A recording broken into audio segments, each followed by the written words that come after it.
तो मैंने कुछ समय पहले 3 ग्रहों की युति के कुछ वीडियोज़ कवर करे थे, जिसमें मैंने बहुत सारी युतियाँ ऑलमोस्ट कवर करी थी। लेकिन इसके बाद वो सीरीज़ कंप्लीट नहीं हो पाई और इस सीरीज़ में अब कुछ जो कंजंक्शन बचे हैं 3 ग्रहों के कंजंक्शन, उनको मैं फिर से स्टार्ट कर रहा हूँ और इसी क्रम में अब आगे बढ़ते हुए इस वीडियो में बात करेंगे सूर्य, चंद्रमा और केतु की युति के बारे में। सूर्य, चंद्रमा और केतु की जब भी आपके चार्ट में युति बन रही है तो इसके कैसे प्रभाव सामने आ सकते हैं, इस युति को आप किस प्रकार से देख सकते हैं, आपके लिए क्या ये वास्तव में पॉजिटिव रहेगी या नेगेटिव रहेगी, या ओवरऑल किस प्रकार के परिणाम इस कंजंक्शन में आ सकते हैं।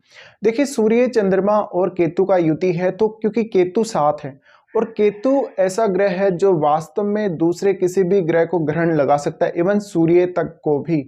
ऐसे में ये युति आपके लिए काफ़ी ज़्यादा इंटरेस्टिंग हो जाती है। अब दूसरी बात ये भी है कि यहाँ राहु की भी दृष्टि होगी।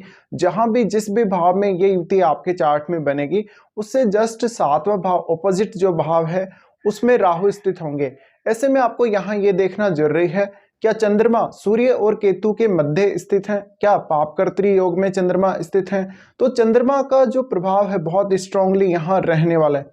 साथ ही साथ आप इनमें से किसी भी प्लैनेट को इग्नोर नहीं कर सकते, भले ही वो बिल्कुल 0 डिग्री पे भी हों तो भी, क्योंकि उनका जो थोड़ा सा भी इफेक्ट है वो युति के बहुत सारे परिणामों को बदल सकता है।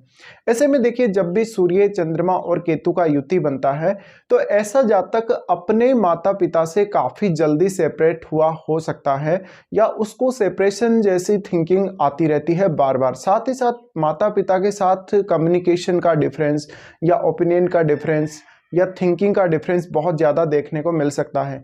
अब क्योंकि केतु है, केतु बहुत ही एक मिस्टीरियस प्लैनेट है। मिस्टीरियस प्लैनेट होने की वजह से ऐसे जातकों का नेचुरल इंटरेस्ट मिस्टिसिज्म, अकल्ट या स्पिरिचुअल साइड में ज़्यादा होता है।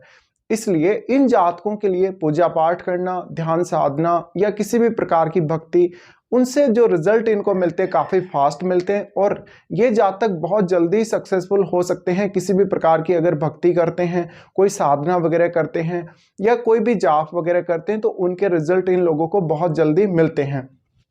ऐसे में ये निश्चित है कि ऐसे जातक बहुत एक्स्ट्रा ऑर्डिनरी हो सकते हैं, इनको पारलौकिक अनुभव काफ़ी ज़्यादा हो सकते हैं। ऐसे जातक अक्सर थोड़े समय बाद जीवन में मोक्ष की तरफ चले जाते हैं और इनका झुकाव सबसे ज़्यादा मिस्टिसिज्म की तरफ रहता है। साथ ही साथ इनके जो पारलौकिक अनुभव है वो बहुत ही कमाल के हुए हो सकते हैं। ऐसे जातक अपने आप से बहुत जल्दी डिटेच हो जाते हैं। हालांकि डिपेंड करता है ये कंजंक्शन आपके कौन से भाव में बन रहा है, लेकिन फिर भी जातक का जो कॉन्फिडेंस लेवल है वो हमेशा ऊपर नीचे होता रहेगा। जातक कभी कभी अपने आप को बहुत ज़्यादा ओवर कॉन्फिडेंस में फील करेंगे, कभी कभी वो बिल्कुल खोया हुआ सा महसूस करेंगे। तो ऐसे में इन जातकों के लिए एक प्रॉपर रास्ता चुन पाना या बहुत ज़्यादा जो आजकल का भौतिक जीवन है उसमें आगे बढ़ पाना मुश्किल हो जाता है। ऐसे में मोस्ट ऑफ द टाइम ऐसे जातक अपने आप से और इस सांसारिक जीवन से बहुत ज़्यादा अनसेटिस्फाइड नज़र आ सकते हैं आपको। लेकिन मुख्य रूप से अगर ये जातक कोई ऐसे क्षेत्र को चुनते हैं जहाँ पर ये कोई रिसर्च, अकल्ट या इस प्रकार के कार्य कर रहे हों, अकल्ट से रिलेटेड हों या मिस्टिसिज्म से रिलेटेड हों या स्पिरिचुअल वर्क हों, तो उनमें इनको बहुत ज़्यादा जल्दी सक्सेस मिल सकती है। तो ये जातक कोई बहुत बड़े आध्यात्मिक व्यक्ति के रूप में, आध्यात्मिक नेता के रूप में फेमस हो सकते हैं। और अगर ये अकल्ट का रास्ता चुनते हैं, मिस्टिसिज्म का रास्ता चुनते हैं, तो इनको जीवन में सक्सेस बहुत जल्दी मिलता है।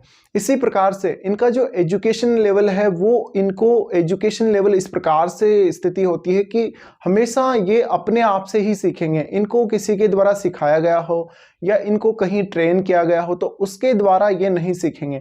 और ये वास्तव में एक्स्ट्रा ऑर्डिनरी होते हैं, इनको समझ पाना हर किसी के बस की बात नहीं है।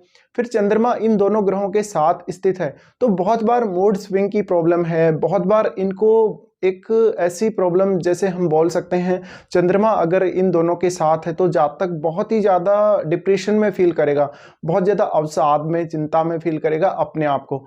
और ये जो स्थिति है ये नॉर्मल नहीं है, बहुत ही एबनॉर्मल स्थिति हम इसको बोल सकते हैं। जैसे कि नॉर्मल पर्सन कोई चिंता या अवसाद से ग्रस्त होता है और एक ये जातक चिंता या अवसाद से ग्रस्त, तो इनकी जो स्थिति है इसमें बहुत बड़ा डिफरेंस आ जाता है। ऐसे जातक वास्तव में अपने आप से भी बहुत ज़्यादा डिससेटिस्फाइड हो सकते हैं। साथ ही साथ ये एक अलग ही नज़रिए से इस भौतिक और सांसारिक जीवन को देखते हैं। साथ ही हमेशा इनका इस भौतिक या सांसारिक जीवन में कभी भी मन नहीं लगेगा। अक्सर ये अकेले जीवन बिताएंगे, अकेले रहना ज़्यादा पसंद होगा और अपने आप के बारे में, खुद के बारे में विचार करना, और कुछ ऐसे रहस्य इनको पता हो सकते हैं जो नॉर्मल लोगों को पता नहीं हो सकते। साथ ही साथ ये बहुत खोजी प्रकृति के हो सकते हैं, बहुत ही डीप हो सकता है इनका माइंड। तो इनके लिए कोई भी प्रकार से निष्कर्ष निकालना, कोई भी प्रकार से भक्ति भाव या इस प्रकार के जो कार्य हैं मिस्टिसिज्म से रिलेटेड, या भक्ति भाव या पूजा पाठ साधना, ये बहुत डीपली उन कार्यों को देखते हैं, बहुत ही गहराई से ये उन कार्यों में उतरते हैं। ऐसे में ये किसी मंदिर वगैरह में पुजारी हो सकते हैं, पूजा पाठ का काम कर सकते हैं, और बहुत सारे अन्य ऐसे कार्य ये कर सकते हैं जो इन फील्ड से रिलेटेड होते हैं।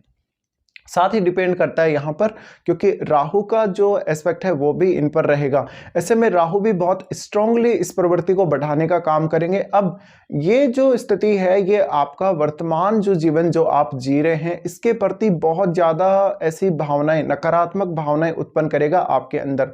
तो अक्सर जातक बहुत ज़्यादा डिससेटिस्फाइड रहेगा अपनी फैमिली लाइफ से, अपनी सेक्सुअल लाइफ से, अपनी मैरिड लाइफ से। तो ऐसे जातकों को वैवाहिक जीवन में, या इनको वर्तमान का जो जीवन है, जिस प्रकार से हम जॉब वगैरह करते हैं, हम हमारा आजीविका का कोई भी साधन खोजते हैं, उनमें इनका कोई खास इंटरेस्ट नहीं रहेगा। ये हमेशा अकेले रहना, एकांत में रहना पसंद करेंगे और हमेशा खुद को ही खोजते रहेंगे, क्योंकि ये खुद को खोया खोया बहुत ज़्यादा महसूस करने लगते हैं ऐसे केस में। तो यहाँ पे बहुत ही स्ट्रॉन्ग इम्पैक्ट इस प्रकार से युति का देखने को मिलेगा। अब आप ये जरूर चेक कर लें कि आपके चार्ट में ये युति कौन से भाव में बन रही है। जिस भाव में ये युति आपके चार्ट में बन रही है, उस भाव को लेके आप बहुत ज़्यादा नकारात्मक फील कर सकते हैं। जीवन जीने का जो उद्देश्य है आपका, वो अस्पष्ट हो सकता है। साथ ही साथ आपको ऐसे लगेगा जैसे आपका माइंड बिल्कुल रुक गया है, आपका माइंड बिल्कुल स्टेबल हो गया है, लेकिन फिर भी आपको मानसिक शांति नहीं मिल रही। आप बहुत ज़्यादा चिंता या अवसाद से ग्रस्त हैं। आपको थोड़ा सा भी अगर काम दे दिया जाए, या थोड़ी सी भी अगर आपको जिम्मेदारी किसी काम की दे दी जाए, तो आप उससे बहुत जल्दी पीछे हटते हैं। तो इस प्रकार के कुछ प्रभाव आपको इस 3 ग्रहों की युति में देखने को मिल सकते हैं।